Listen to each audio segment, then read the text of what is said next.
Hola, gracias por acompañarnos al programa Diálogos con la Realidad. Hoy hablaremos sobre economía social, cohesión social y territorio. Y para ello tengo a dos personajes que han estado trabajando desde hace muchos años con población migrante. Nos acompaña Marta López, que viene del condado de Westchester. Muchas gracias, Marta, por estar aquí hoy. Gracias. Tú has sido coordinadora del programa de Asuntos Hispanos, así que mucho de lo que nos digas nos ayudará a reflexionar sobre este tema. Y Rodolfo García Zamora, académico e investigador de la Universidad de Zacatecas, quien también durante muchísimos años ha estado trabajando sobre migración y desarrollo. Entonces, bueno, pues para empezar voy a aprovechar que Rodolfo, quien ha trabajado alrededor del mundo prácticamente, pudieras, Rodolfo, como situarnos un poco en el contexto del escenario contemporáneo en el que hoy emerge toda esta discusión y todas estas propuestas sobre economía social. Creo que es muy importante ubicar el enorme potencial de la economía social en las crecientes violencias que está sufriendo el planeta en su conjunto. Hoy la prensa mundial nos habla de estas violencias inauditas de Siria a París, de Turquía a Túnez, Egipto, Ayotzinapa, Uruapan, y prácticamente creo que la característica del siglo XXI está siendo las violencias en contra de las poblaciones y las violencias en contra del planeta. Si nosotros pretendemos tener una posición respecto a la cohesión social y los territorios, la lección que nos está dando la información contundente en todo el planeta es que es una tendencia del modelo económico actual que está destruyendo la cohesión social de toda la humanidad y que está atentando contra la sustentabilidad del territorio en su conjunto. La información es contundente. En términos de la cohesión social, yo doy dos elementos. El libro de Piketty, este economista francés que con una investigación de 250 años nos manifiesta cómo la tendencia en los últimos 2 siglos y medio es que crece la desigualdad social de manera intensa. El otro elemento muy importante en este sentido, Davos, cuando Oxfam hace 2 años, en la reunión de la primera semana de enero, informa 85 multimillonarios del mundo son los dueños de la mitad de la riqueza de todo el planeta. Lo que nos dice la tendencia actual entonces es que este modelo económico está destruyendo la cohesión social de la humanidad y está destruyendo la sustentabilidad del planeta. Noemi Klein, una investigadora canadiense reconocida mundialmente por la seriedad de sus investigaciones, publica en inglés y ya está publicada en castellano un libro estupendo que se llama Esto lo cambia todo. Y con información de los 5 continentes, ella plantea que si no hay un cambio en el modelo económico, la destrucción del planeta es irreversible. Si nos hiciera falta un respaldo adicional, el Papa Francisco en sus últimas publicaciones tiene una tesis fundamental que dice: esta economía mata y se requiere una reorientación en el modelo económico. Pero lo que vemos como modelo económico dominante en todo el planeta es el mercado, la competitividad, la eficiencia y la ganancia. Y el resultado de esto es que más de 2.000 millones de personas viven por abajo de la línea de pobreza. Y da la impresión, como decía Frantz Fanon, de que estos condenados de la tierra están precisamente condenados a vivir y a morir en la miseria. Y es ahí donde aparece una alternativa que es la economía social. Y la economía social se convierte en una alternativa efectivamente para aquellos excluidos, marginados del mercado y de este capital especulativo que ha mercantilizado no solamente las mercancías, sino que ha mercantilizado el trabajo, el planeta, la naturaleza y la vida. Y es en ese contexto que la economía social se convierte en la alternativa para comunidades rurales, se convierte en la alternativa para cooperativas de consumo, cooperativa de productores, se convierte en la alternativa para las comunidades urbanas y se genera una enorme brecha. ¿Cómo vincular todo el potencial de estas sociedades civiles organizadas, no para la ganancia, sino para mejorar el nivel de bienestar, para generar cohesión y para construir y reconstruir territorios cuando la dinámica dominante del sistema es destruir la cohesión social y destruir el territorio. Y aunque no lo queramos, un elemento muy importante de la cohesión social es el tema de la ciudadanía. Y yo creo que en el caso de África, en el caso de Asia, en el caso de América Latina y en el caso de México, la ausencia de ciudadanía plena impide que se construyan puentes entre las políticas gubernamentales y estas iniciativas de pequeñas expresiones de la sociedad civil que a través de la economía social y solidaria intentan generar cohesión social, intentan reconstruir los territorios de manera sustentable, pero que se encuentran de manera desfavorable ante esta dinámica implacable que está destruyendo el tejido social, está destruyendo la estructura económica, está destruyendo un empleo. Las estadísticas económicas son contundentes. En el mundo actual controlado por las grandes corporaciones especulativas, solo se genera trabajo decente para el 40% de toda la clase trabajadora. Quiere decir que el 60%, como lo ratifican las estadísticas oficiales de México, está condenada a ser excluida la informalidad. Y es cuando decimos, no, la economía social es una alternativa. Pero es una alternativa que no puede convertirse en la cruz roja de las destrucciones de este capitalismo salvaje. Lo importante sería una reorientación del modelo económico y una complementariedad entre políticas gubernamentales y las acciones organizadas de la economía social de las diferentes expresiones de la sociedad civil. Pues muchas gracias, Rodolfo, porque pones las bases como para seguir haciendo este diálogo. Y voy a hacer un pequeño recorte en términos geográficos y de problemática, porque justamente todo este contexto de alguna manera influye también en la migración mexicana, ¿no? Que es parte de estas poblaciones excluidas o hechas a un lado de las que ya nos estás hablando, Rodolfo, y en donde, Marta, creo que tú tienes mucho que decirnos, ¿no? ¿Cómo ves tú el escenario de la migración mexicana? Lo escucho y estoy de acuerdo con usted 100%. Ahora nos transportamos de lo global a un condado que está fuera de Manhattan, de la ciudad de Nueva York, que se llama Westchester County. Y es el condado, el quinto condado más rico en el país de Estados Unidos. Y dicen, bueno, ¿cómo estamos ahí? ¿Por qué estamos ahí? ¿Por qué los migrantes latinos están ahí? Que a propósito, mexicanos, poblanos, son el número más grande de inmigrantes ahí. Los más vulnerables. Llegamos en las últimas 3 décadas en un lugar donde hay casi 1 millón de personas. Ahora 200,000 personas o más son latinos. De esos, más de 100,000, casi 100,000, son mexicanos. ¿Cómo nos integramos a la sociedad? Los retos que estamos viendo. Como ustedes saben, ahora con toda la política, con todos los que están tratando de ser escogidos como presidentes, hay un sentido anti-inmigrante que si uno dice, no queremos un muro y queremos esto, el otro tiene que decir que quiere algo peor y el otro tiene que decir que tiene que ser más peor. ¿Y qué es lo que ha desatado? Ha desatado el coraje de mucha gente que piensa que estamos ahí para quitarles todo, que piensa que estamos ahí para que todos coman tortillas y todos hablen español. Ahora bien, hay muchas organizaciones donde hemos estado trabajando para empoderar a esa comunidad, porque sí es cierto, muchas veces las personas cuando no hablan el idioma, cuando la cultura es diferente, se enfrenta con retos donde no encuentra trabajo.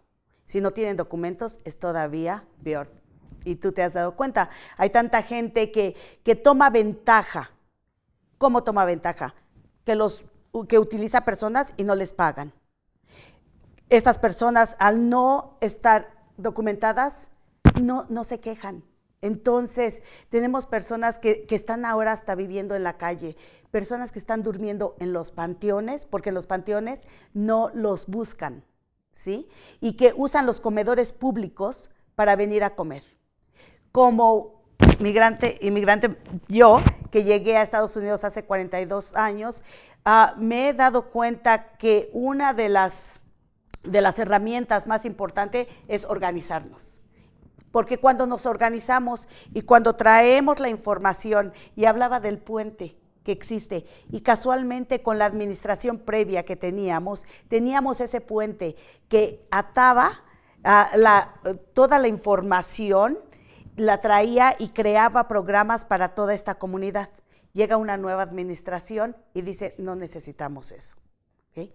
Entonces, la economía social viene a ser ahora un vínculo sumamente importante y me da tanto gusto de estar acá porque me he reforzado con herramientas para poder llevar esa información y esa organización para que esta comunidad que es tan vulnerable pueda ser ayudada, ¿sí? Así que hay mucho que hacer todavía. Están registradas en el condado de Westchester 900 organizaciones sin fines de lucro. Pero aún así, muchas veces no sabemos de esos servicios. Bueno, estos son algunos de los temas que vamos a tomar en nuestro siguiente bloque porque justamente nos hablan de retos, pero también de posibilidades que en este caso que vamos a enfocarnos a la población migrante podemos empezar a fortalecer, ¿no? Regresamos en nuestro siguiente bloque. Muchas gracias por estar con nosotros. Estamos de regreso en el segundo bloque del programa Diálogos con la Realidad, hablando del tema de economía social, cohesión social y territorio. Marta, regresamos contigo. Estábamos hablando justamente de la organización de los migrantes en Estados Unidos. Sí, ¿no? y ahora creo que tienes ahí varios elementos que darnos, pues, para entender cómo los migrantes y sus familias están justamente organizándose en Estados Unidos. Bueno, así como he mencionado que tenemos retos, también quiero decir que ha habido también gran éxito en la comunidad mexicana poblana. ¿Y qué es lo que ha pasado? Bueno, en la ciudad de Yonkers, se ha organizado la Cámara de Negocios de Mexicanos. Esta Cámara de Negocios realmente ha puesto a esta comunidad en el mapa. ¿Por qué? Porque ahora se ven con poder. Ahora cualquier persona que está en el gobierno sabe que para llegar a esta comunidad tiene que ir a estos negocios. Estaba platicando sobre la tortillería La Poblanita, y no es comercial, pero donde se producen cada semana 6 millones de tortillas. 6 millones. En un condado donde solamente hay 1 millón de personas, y acuérdense que no son mexicanos, donde solamente habemos unas 100,000 personas que son mexicanas, ¿cómo es de que se produce tanta tortilla?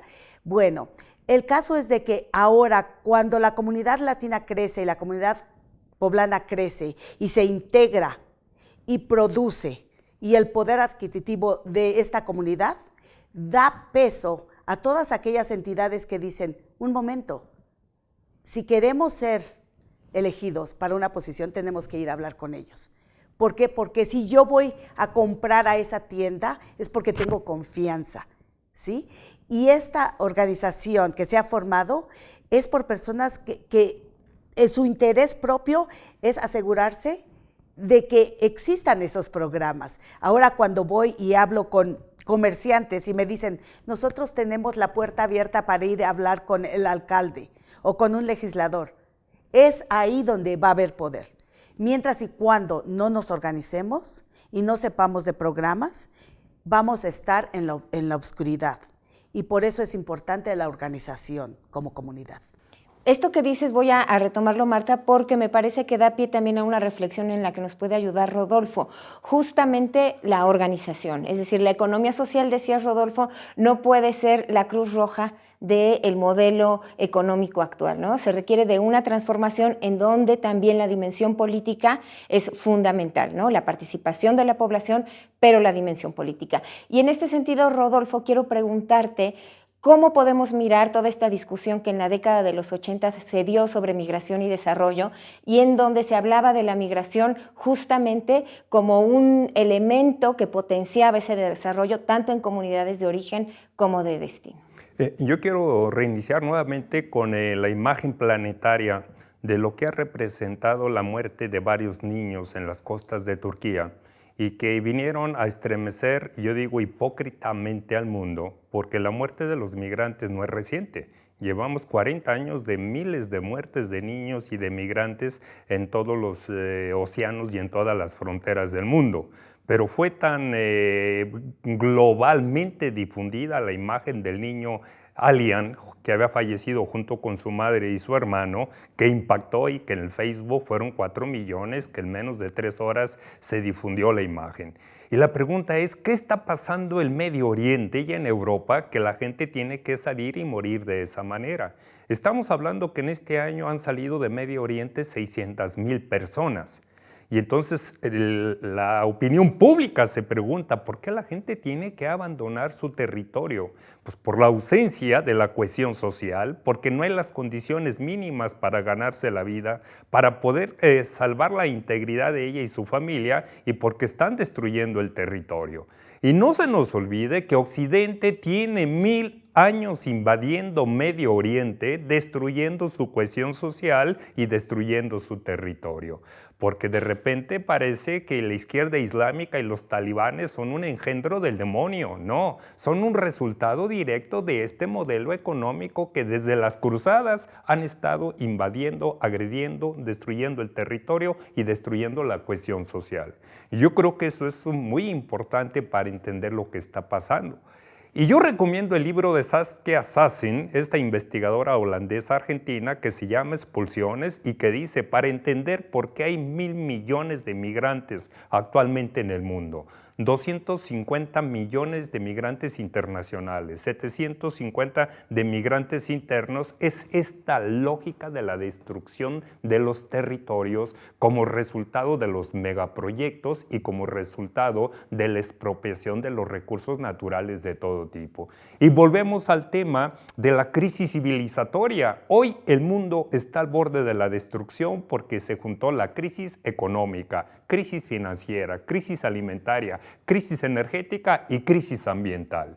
Y si es una crisis civilizatoria, se requiere un cambio civilizatorio. Y aparecen los migrantes. Y los migrantes han sido fundamentales en los últimos 100 años en el desarrollo de la economía mundial. Ningún país rico se ha desarrollado sin la participación de los migrantes. Y yo creo que Estados Unidos es el país que refleja cómo lo más rico de la creatividad y del trabajo de la población mundial ha sido absorbida con estrategias muy inteligentes de atraer a todos los migrantes y luego cómo ellos han llegado a sus lugares de origen. Este fenómeno de un crecimiento de las migraciones internacionales se da efectivamente de manera acentuada en los años 90. Y en un contexto que el modelo económico estaba destruyendo crecientemente los territorios y que la gente salía desesperadamente al exterior, se empezó a generar todo un discurso de que los migrantes podrían ser también el sector que iba a desarrollar a los países y regiones de origen. Y se empezó a dar desde fines de los años 90, fundamentalmente en el Banco Interamericano de Desarrollo, en el Fondo Multilateral de Inversiones, con su director Don Terry, el discurso de que los migrantes en los países atrasados iban a ser la palanca de cambio y de transformación.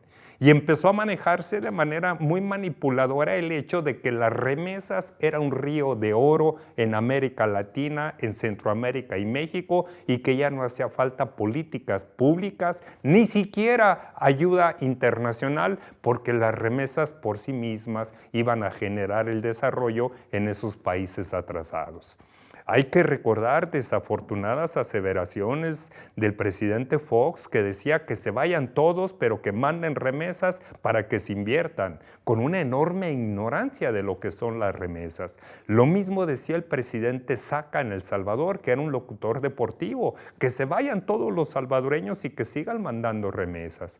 Y en aquel contexto, los investigadores que ya estábamos trabajando el tema de migración y desarrollo decíamos, mientras no exista verdadero desarrollo sustentable que genere cohesión y que respete los territorios, las remesas no van a ser capaces de generar desarrollo.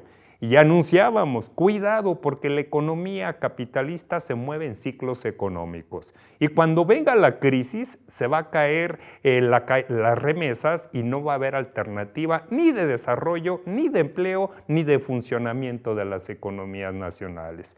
Esto lo escribimos en Estados Unidos, lo escribimos en México, lo escribimos en América Latina, en fines de los 90, 2000, 2005, 2010. Viene la crisis, 2007, y es la crisis más importante del mundo desde 1929-33, y para América Latina, especialmente para México y Estados Unidos, significa la deportación masiva de migrantes mexicanos y latinoamericanos, en el caso de México, de 3 millones.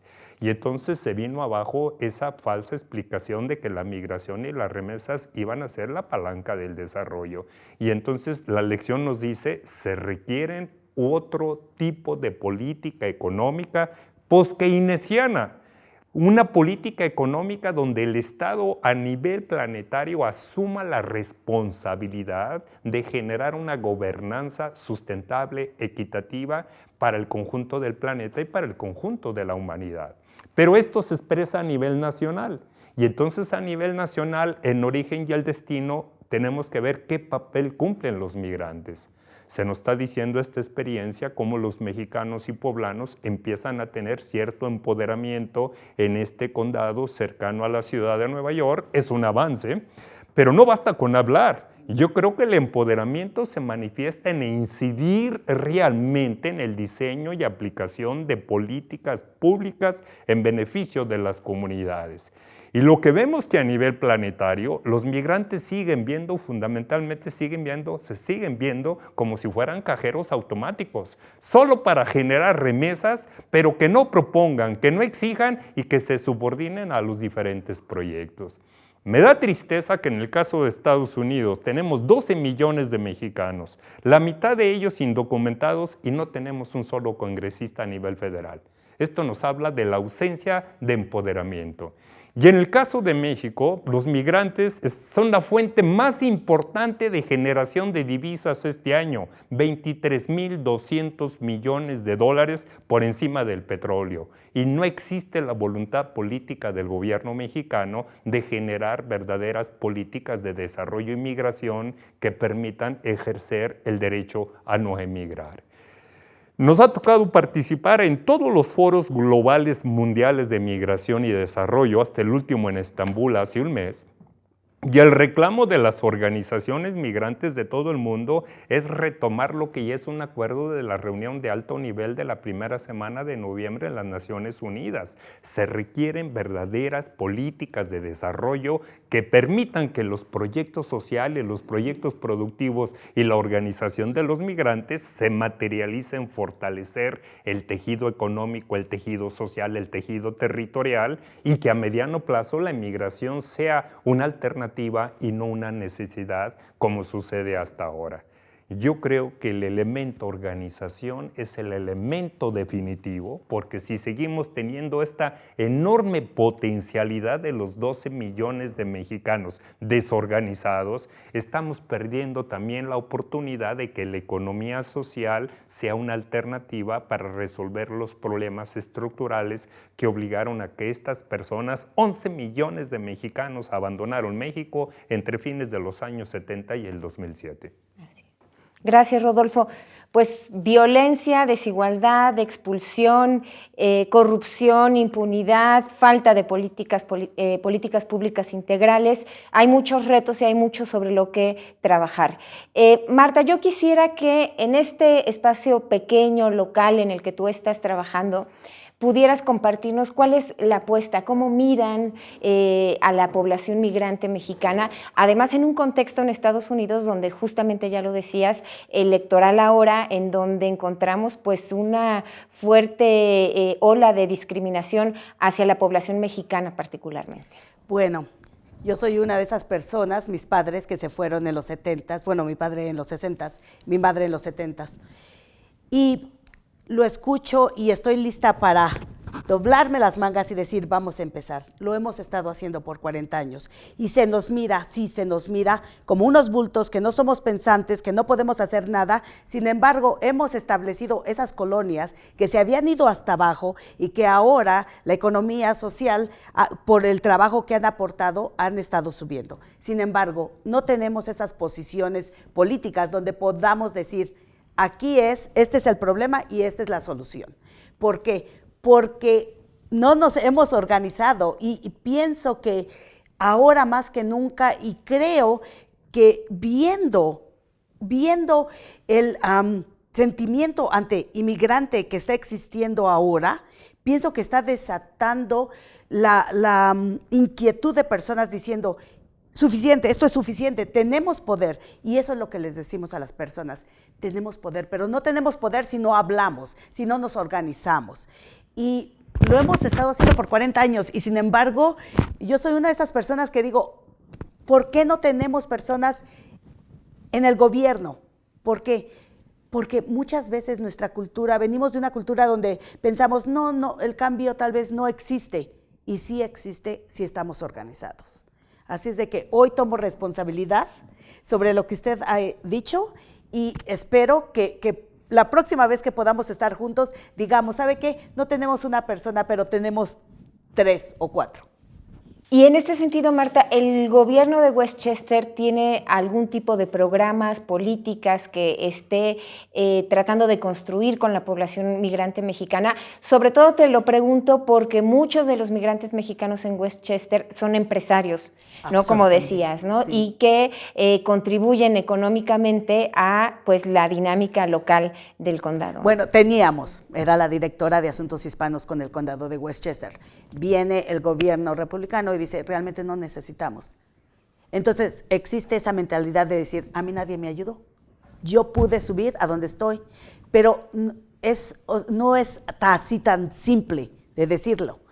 Entonces, esperamos que ahora con las nuevas elecciones ya hay más personas que se están involucrando más y que eso cambie y que se vuelva a poder establecer una oficina donde la persona pueda venir y obtener esa información y podamos seguir empoderando a las personas. Hasta ahora, que yo sepa, no existe. No existe todavía.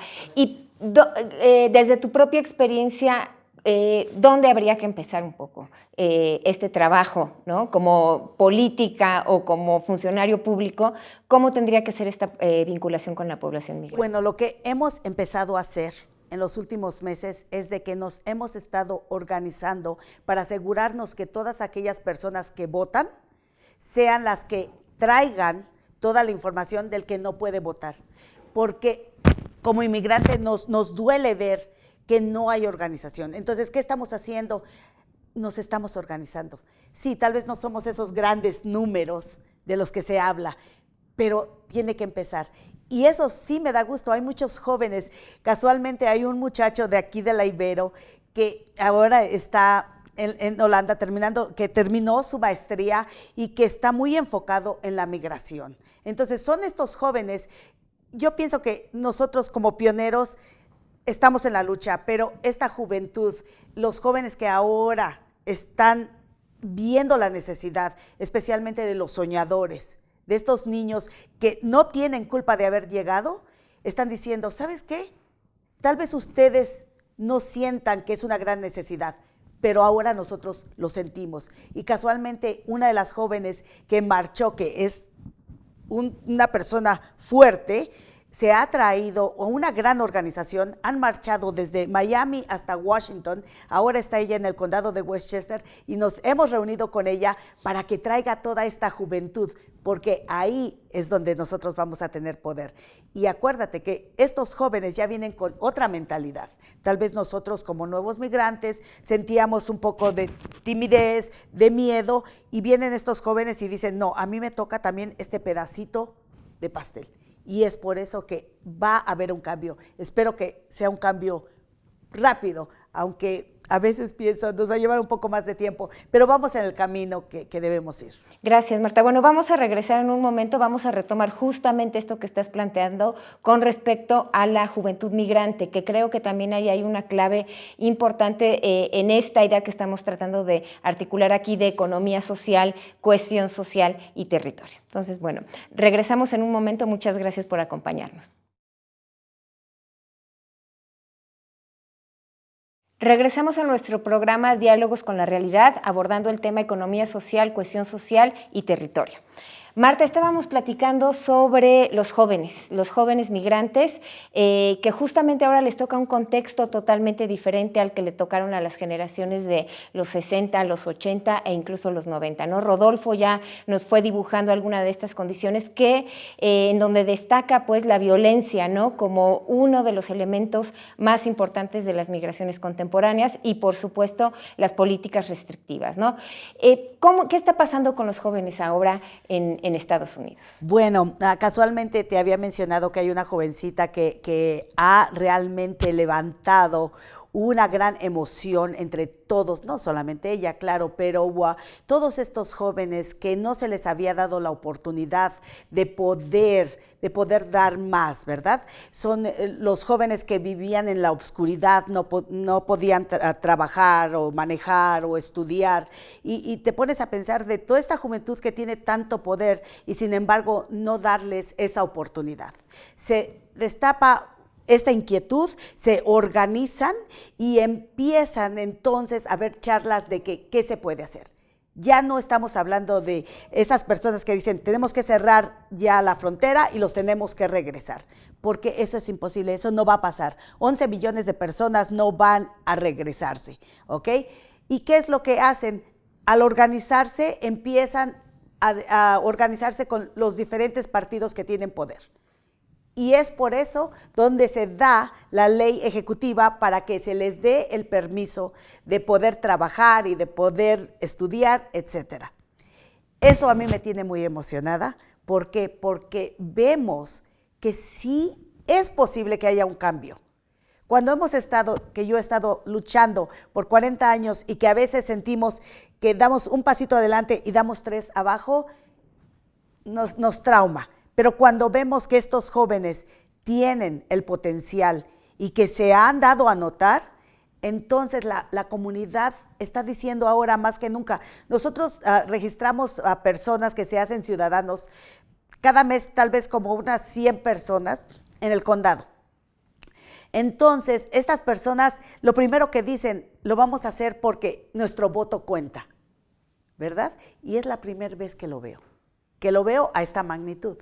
Entonces, estamos atrás de ellos para poder darles el apoyo y esperamos de que todavía aún así más jóvenes se unan a la causa. Sí, las iniciativas locales son muy importantes, ¿no? Pero como dice Rodolfo, se necesita de una transformación incluso del modelo y bueno, a pesar de que muchos jóvenes se están quedando allá en Estados Unidos, tenemos los casos también de muchos jóvenes que han sido deportados, ¿no? Las deportaciones en los últimos años se han incrementado también y esto cambia también un poco el contexto en que se están dando las migraciones en México, ¿no? Rodolfo, hablabas justamente del reto que significa trabajar desde un enfoque transnacional, es decir, no solo de un lado, no solo de otro, sino cómo habría que articular con esta mirada de economía social, de cohesión social y de territorio, enfoque transnacional. En un contexto dramático de México, donde las finanzas públicas están en quiebra, porque después de 33 años la economía sigue dependiendo del petróleo, donde se ha profundizado la desigualdad social, la destrucción del territorio y se han institucionalizado las violencias del gobierno mexicano y de la industria del crimen, lo que es una pesadilla es que el gobierno mexicano sigue con el mismo modelo económico de entregar el país a las grandes corporaciones y de abandonar una propuesta de desarrollo económico como la que se tuvo del 40 al 82. Pero en ese contexto llama la atención que aquellos que fueron expulsados de México, los migrantes organizados, han financiado más de 20,000 proyectos de infraestructura básica a través del programa 3x1 con remesas colectivas. Cuando esta información la escuchan líderes migrantes africanos y asiáticos, dicen, caramba, qué organizaciones tan fuertes, tan organizadas, tan empoderadas. Y cuando uno ve las organizaciones, ve que efectivamente existe un compromiso ético de ayudar a sus comunidades, pero son muy débiles ante el gobierno mexicano y muy débiles ante el gobierno de Estados Unidos. Y ahí el tema es que estos viejos migrantes que salieron de México en los 70 y el 80, muchos de ellos hasta la fecha siguen estando sin papeles en Estados Unidos. Muchos de ellos no son bilingües. Y la mayoría fueron codificados, como lo ha hecho el gobierno mexicano hasta la fecha, de que en México no existe ciudadanía. Lo que existe son súbditos y lo que existe son beneficiarios de los programas sociales y controlados por los partidos. Nosotros llevamos 30 años trabajando con las organizaciones migrantes de Zacatecas, de Michoacán y en los últimos años de Oaxaca. Y les cuesta mucho cambiar de los proyectos filantrópicos a proyectos donde inviertan en fortalecer sus capacidades institucionales en Estados Unidos. Esto lo ven como un pecado mortal. En lugar de destinar $1 millón al año la Federación de Clubes Zacatecanos en Illinois para hacer obras que son obligación del gobierno de Zacatecas, nosotros les decimos, dedica el $500,000 a fortalecer sus instituciones en Chicago. Aprovechen a los hijos y nietos que ya se formaron en las universidades norteamericanas. Tenemos 20 años planteando esto y no se atreven porque hay un bloqueo mental ahí. Y rápidamente yo retomo la propuesta que hace Marta, no cabe duda, que los Dreamer, por lo menos 4 millones de Dreamer y nuevos Dreamer, en su mayoría son ciudadanos, son bilingües y no están codificados con el cáncer del corporativismo mexicano. Tienen un elemento con una potencialidad increíble para transformar comunidades allá y para transformar comunidades acá. Y el último elemento que yo quiero plantear, y de hecho por eso vine a Puebla para aprender y compartir mis ignorancias y mis dudas y mis pocas experiencias de cómo construimos una economía social transnacional. Si los migrantes han financiado más de 20,000 microproyectos de infraestructura básica, ¿por qué no han logrado fortalecer la cohesión social? ¿Por qué no han logrado reconstruir totalmente el territorio? Por una parte, porque la lógica de este modelo de la muerte, como le llama el Papa Francisco, es implacable y lo rebasa. Segundo, porque no hay políticas gubernamentales que efectivamente reviertan eso con una reorientación del modelo. Y la tercera, porque las organizaciones migrantes no han tenido acceso a una capacitación en términos de economía social. Y ahí lo que yo estoy planteando, los académicos de la Ibero, los académicos de la Universidad de Zacatecas, de la Universidad de Guadalajara, creo que tenemos el reto de convertirnos en un grupo de apoyo, en un grupo de seguimiento para construir este edificio de la economía social transnacional que poniendo en el centro la organización ciudadana, construyamos estas nuevas orientaciones de las comunidades transnacionales, democráticas, equitativas y sustentables. Es un reto de largo plazo, pero espero que el poco tiempo que nos queda, en los próximos 99 años, lo podamos lograr. Pues no solo los migrantes se tienen que organizar, como dices, Rodolfo, las universidades, los académicos, los investigadores también tenemos que aprender a hacerlo, ¿no? Bueno, vamos a ir cerrando. Marta, si quisieras compartirnos alguna última reflexión con respecto a este tema que estamos hoy dialogando. Bueno, que me voy lista para poder ayudar a mi comunidad a prosperar aún más, que es importante que nos unamos y nos organicemos y definitivamente que tengamos aliados, ¿verdad? Así es de que vamos para adelante. Muchas gracias, Marta. Rodolfo, ¿alguna idea que haya quedado por ahí? Yo lo que he venido después de 30 años de trabajar con organizaciones de migrantes, aprender un poquito de cómo se hacen los proyectos sociales y productivos en comunidades de origen de los migrantes, ver los impactos de destrucción terrible de este modelo sobre las comunidades y sobre las familias, es cuando yo veo que esta propuesta de economía social transnacional es realmente de las pocas alternativas que se ofrecen a familias y comunidades. Y eso tenemos que aterrizarlo en experiencias concretas. Yo estoy pensando en el caso de la Federación de Clubes de Illinois, donde las contradicciones interiores son menores.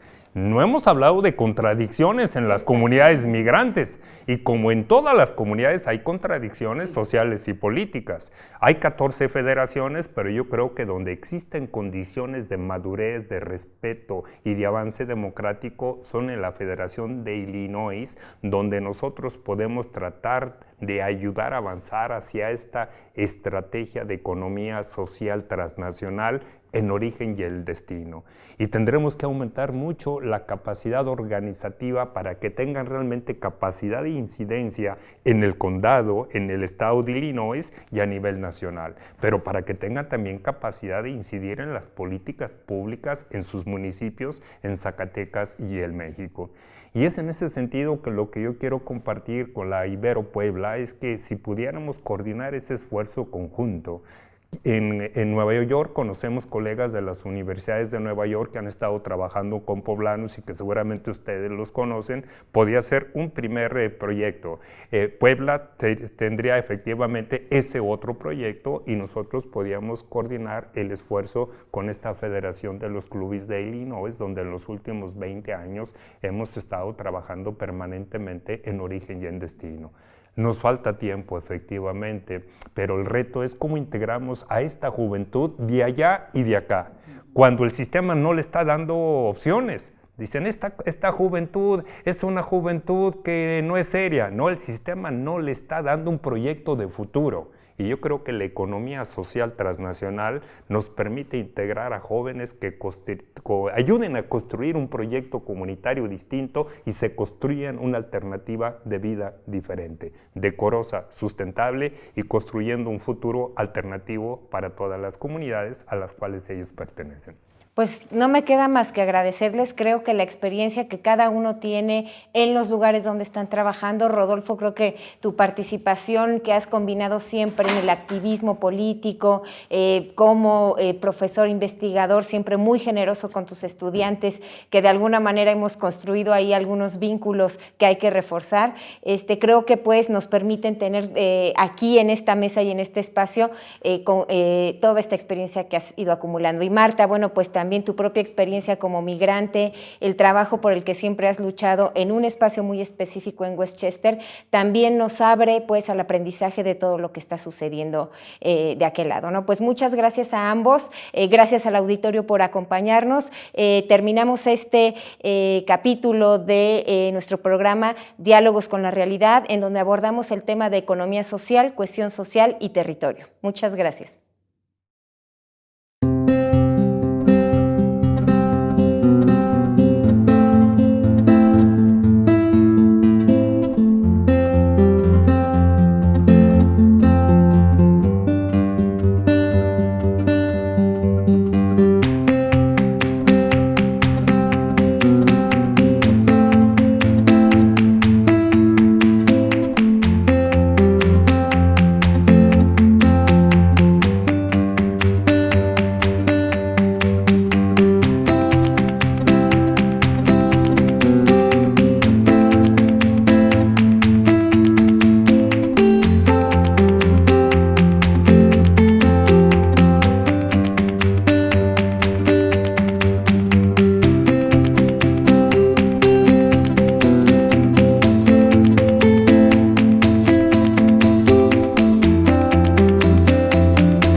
México.